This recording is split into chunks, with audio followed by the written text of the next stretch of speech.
Today on the Cooligans, we are joined by Daniel Salloi of Sporting Kansas City in this quarantine living room FC edition of the show. That's right. We get to see how he's living and what happened at the moment he gets a chance to meet a beautiful ladies. The world shuts down. Exactly. That's so all today this on the Cooligans.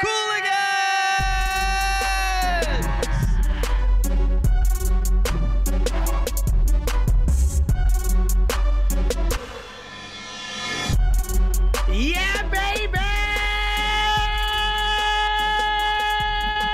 Whoa! What is, look at this. This is a whole new thing. I don't think we're the Cooligans anymore. Where are you, Christian? I need you. We're so close. We're over here. Man, it's like jail, dude. How you been, bro? It's a nice quarantine edition. You know, I'm glad you're. You know, I don't think that's 6 feet. Those boxes are not 6 feet away from each other. Yeah, I know we gotta get these players separated.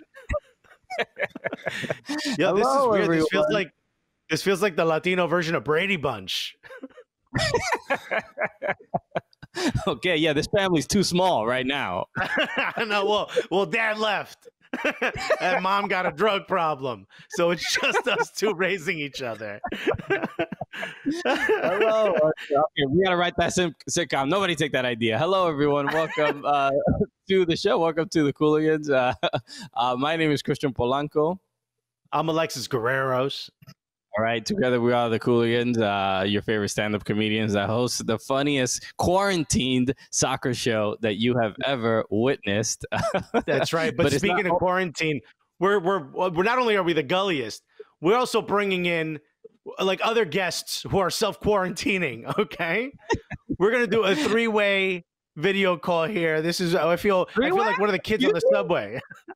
Say what now? Speaking of which, by the way. Our first guest, absolutely amazing. Golden Boot winner. As soon as he becomes the Bachelor, the world ends. Ladies and gentlemen, unless you're driving, which you shouldn't be, because you should be at home. So put your hands together for the one, the only, Daniel Salloi, everybody. Daniel, what's up, man? Hey, what's up, guys? Hello. What's going on, dude? Did you get to do that Bachelor? If you don't know, you folks, Daniel was picked to be the Bachelor live on stage in Kansas City. Did you get to do it? No, I did not. Literally, the world ended like that day, so I have to come home and nope. You'll never find love, dude.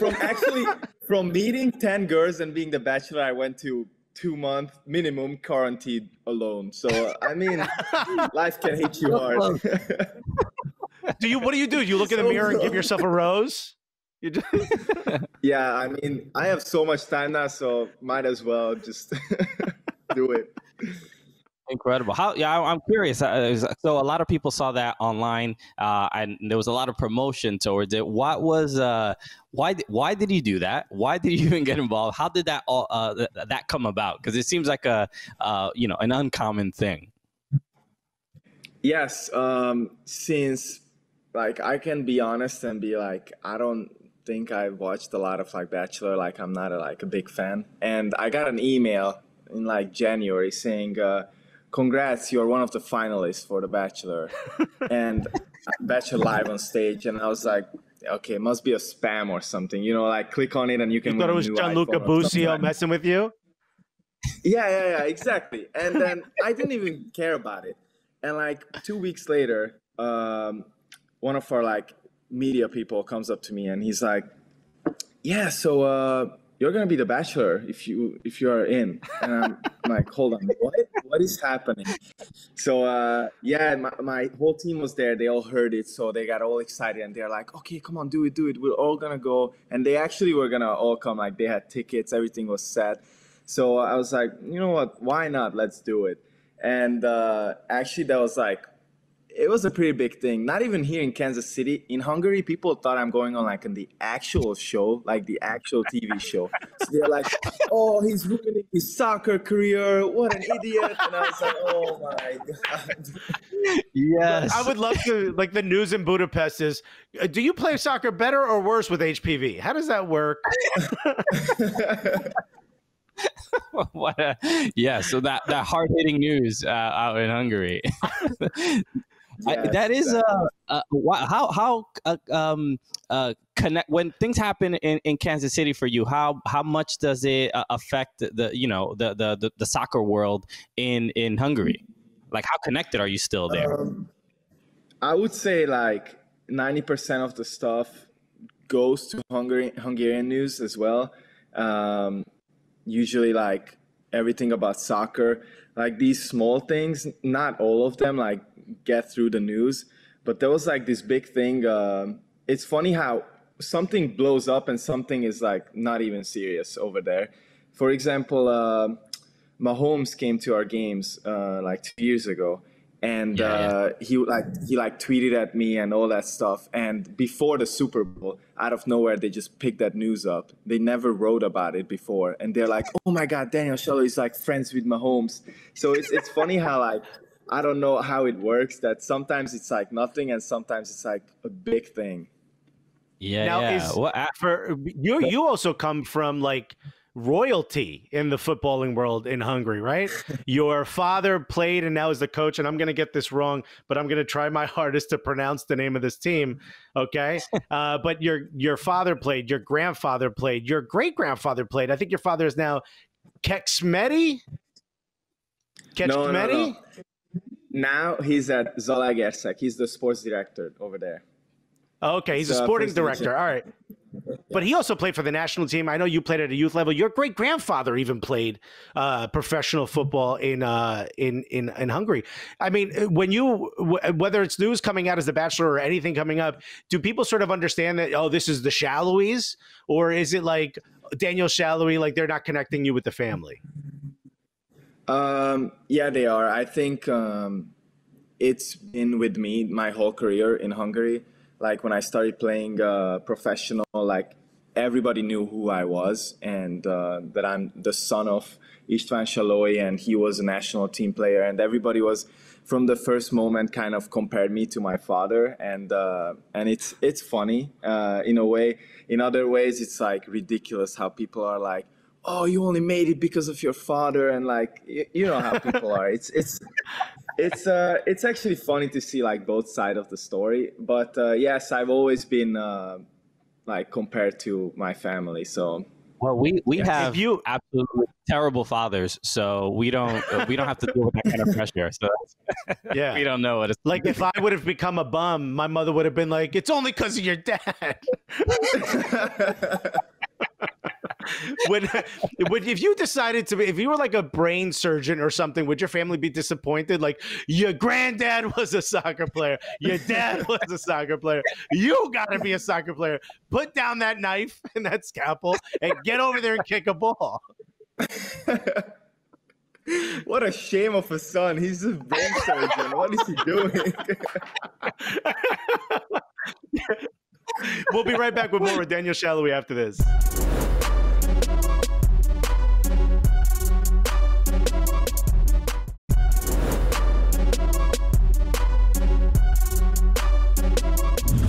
All right, welcome back. We are still here with Daniel Salloi of Sporting Kansas City. And Daniel, I wanted to talk to you about, at least let's get the serious stuff out of the way. We are dealing with this quarantine. Everybody is, globally is experiencing it. What's it like for a player from an MLS team? One of the first leagues to suspend their season. And how are you coping at the moment? Yeah, I think MLS is taking it very seriously. I think we all have to be very serious about it.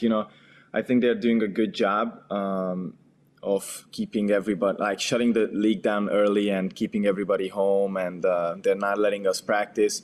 So obviously it's difficult, but we are just trying to follow the instructions. So so far it's pretty boring trying to work out from home, and it's very limited. Like it would be nice to at least have a gym. Like some guys, like I'm young, I live in an apartment, and like some guys have their own houses with their own gyms. Like they have an easier way to do it, but for me it's difficult to be creative at home, and We are apparently can only going on like juggle total a toilet paper roll for so long, you know? Yeah, I know, right? It's like it's getting boring after a while. But if you have a chance, like now you get to play some video games and stuff, are you more of a FIFA, more of a Fortnite? FIFA, probably. I've always played FIFA, like growing up. Honestly, FIFA 20 is horrible. Like I don't know what they did with it, but like I don't know. It's just not a big fan. But I still play it because I love soccer. Fortnite, I love that game, but I'm just so bad at it. So like I need to, find the balance. So FIFA, I would say. What about you guys? Yeah, FIFA? you're not the that's basically my Xbox is a FIFA machine. It barely does it. I don't even know how it can play any other games. But you're not the first. Like a lot of people have complained about FIFA 20, about just like because we're friends with a lot of the EMLS players and stuff like that, and yeah, apparently it's like I don't know what it is with the motion or whatever. Like the things are not as predictable as they were in the past. But it's interesting hearing it from an actual player where you're like, yo, I'm better than this in real life. FIFA doesn't even it's not accurate to how good I am. Yeah, like do you get any anxiety when the FIFA card comes out? No. If I was like, I don't know, a bigger player, I would probably get like a little nervous, like at least get like a decent number. Right now, nobody really cares what Daniel Salloi is rated on FIFA because they're not picking me. But if I was like a Premier League player, I would be like, all right, we need to get a good card here. Daniel, we only got big players on this show, so do not sell yourself short, okay? Yeah, I don't understand what you're trying to say here, okay? As far as we're concerned, you're a designated guest, okay? That is true. But I looked at your card. You have 70, which is pretty good. Is there one thing that you think like, nah, it should be better? Is it your pace, your physicality, your strike? What is it? What are you for you? Probably shooting. I would say I'm good. I'm like a good finisher, but even if like not finishing, I have like a good shot. So I think that rating should go up higher. I don't even know what it is exactly, but I remember being mad about it. 72. 72.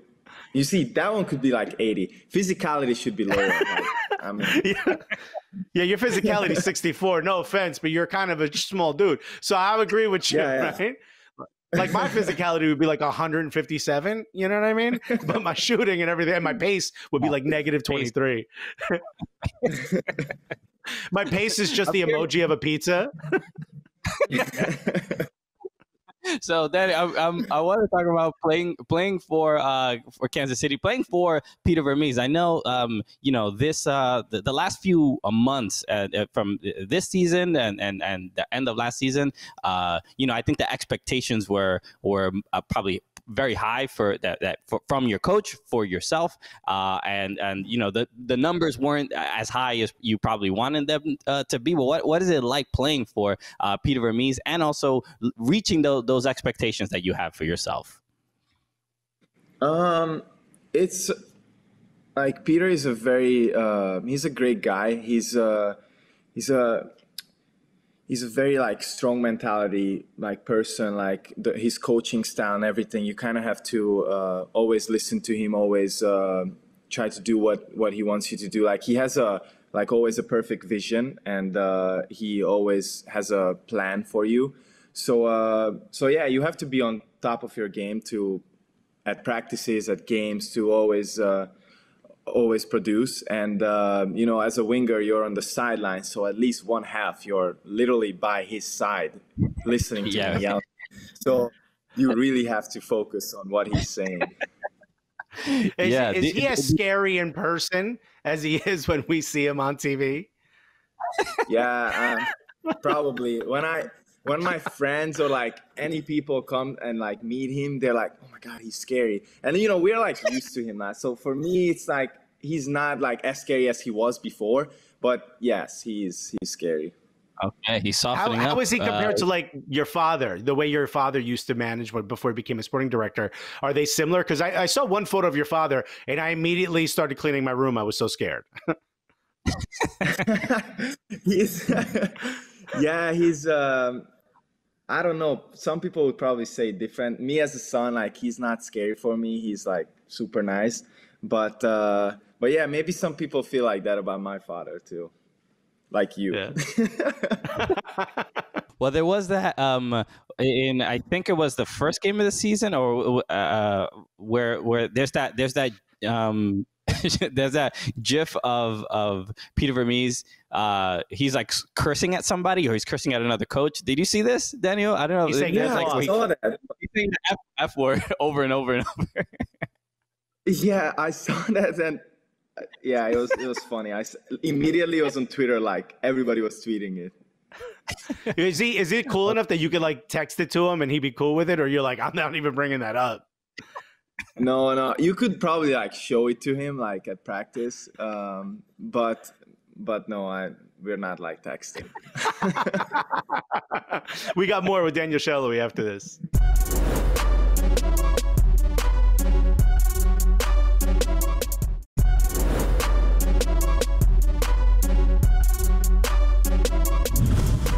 Baby, we're back. We've got even more with Daniel Salloi. Now, look, we've been quarantined since the moment you got picked to find a woman to love, and we've been stuck inside ever since. Is there one thing you wish you would have had time to go get? One thing you wish you would have had, whatever it is, food, a thing to play soccer. I don't know what you guys play soccer with, cones. I don't know what you have. Yeah, food would be good. Like probably go to like a nice restaurant before it all like closes down, because I'm not a very good cook and I've been struggling, honestly. But you got to learn. But you got to go like Joe's Kansas City, right? Go get yourself a couple Z-Man sandwiches and throw them in the freezer. Yeah, exactly. But right now, I think it's all closed, honestly. Yeah. Okay. Yeah. You got to make a run, dude. You don't want to come back, after the quarantine, just like 40 pounds heavier either. So that's probably not the best move. Exactly. Some guys are in trouble for that. You're going to have your coach look at your belly and just yell, F off. I want to see him, how he comes back, because it's difficult for all of us. That's right. I wanted to ask about your. I don't know how much interaction you've had since obviously the season is suspended. But Alan Pulido, Sporting Kansas City got one of the biggest players coming out of Mexico. What is it like as far as getting that kind of even new media attention on the team? And then what's he like? And are you guys getting along and things like that? Yes, he's a great player, as you said, and it was honestly pretty exciting to sign him. Seeing the news and seeing how people reacted, like I've never had a teammate who would draw so much like media attention with his signing. And honestly, we played in like preseason, and people were already freaking out in Arizona, and it's just it's actually amazing to see. Honestly, it's fun as a teammate, and we were kind of like as teammates, you are just joking about it, that hopefully all this attention will like show on the field. And I mean, 2 games, 2 goals, I was like, all right, man, I think he's pretty good.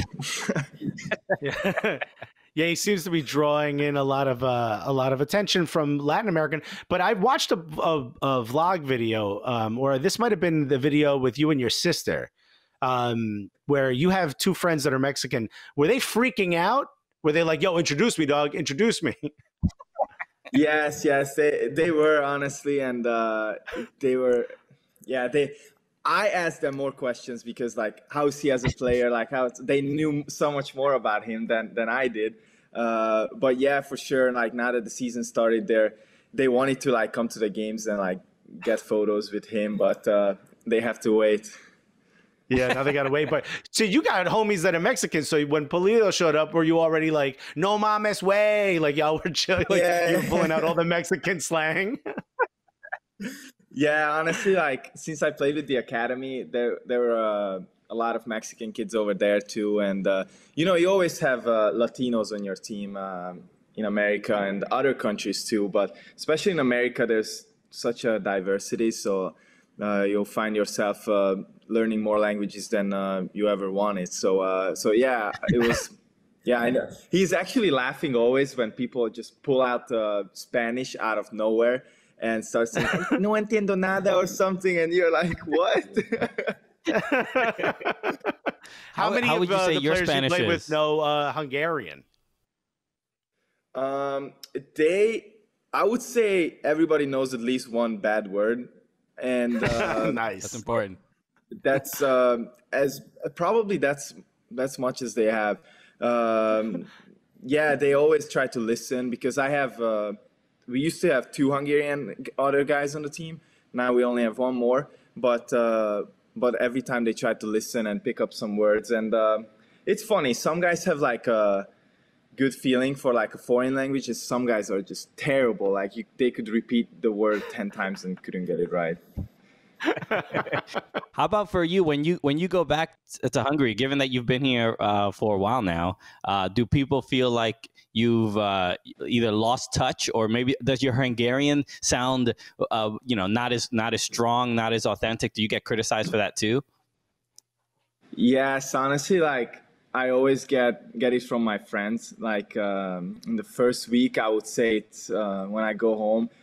I say my R's like different, or like there's always things what you could tell that you good, bro? Like, but it's funny because when I come back to America, I have like a much thicker accent, and they're like, "Did you like forget English?" So it's just bad. Like every time transitions, it's bad. Yeah, that's hilarious. Everyone's like, "Look at the American walking in, huh?" When you go back, Exactly. We got more. We got more with Daniel Salloi when we get back.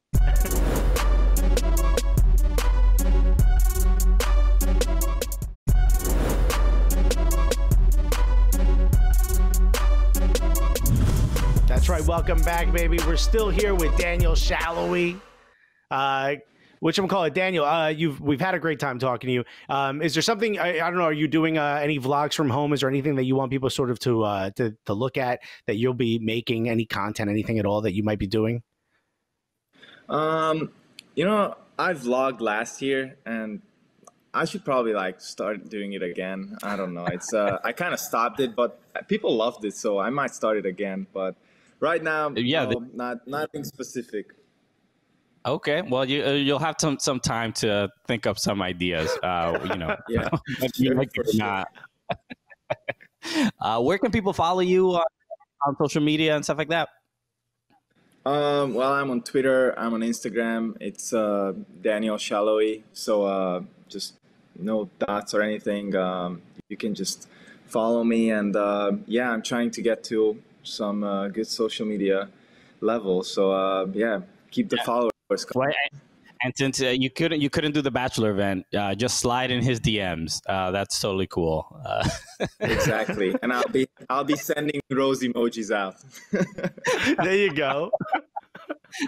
All right. So Daniel Salloi of Sporting Kansas City, thank you so much for joining us. We really appreciate it. So again, this is how we normally end the show. Thank you for being our first remote guest for Living Room FC. So with that said, for Daniel Salloi, my name is Christian Polanco. I'm Alexis Guerreros. And together, what are we? We are the Cooligans!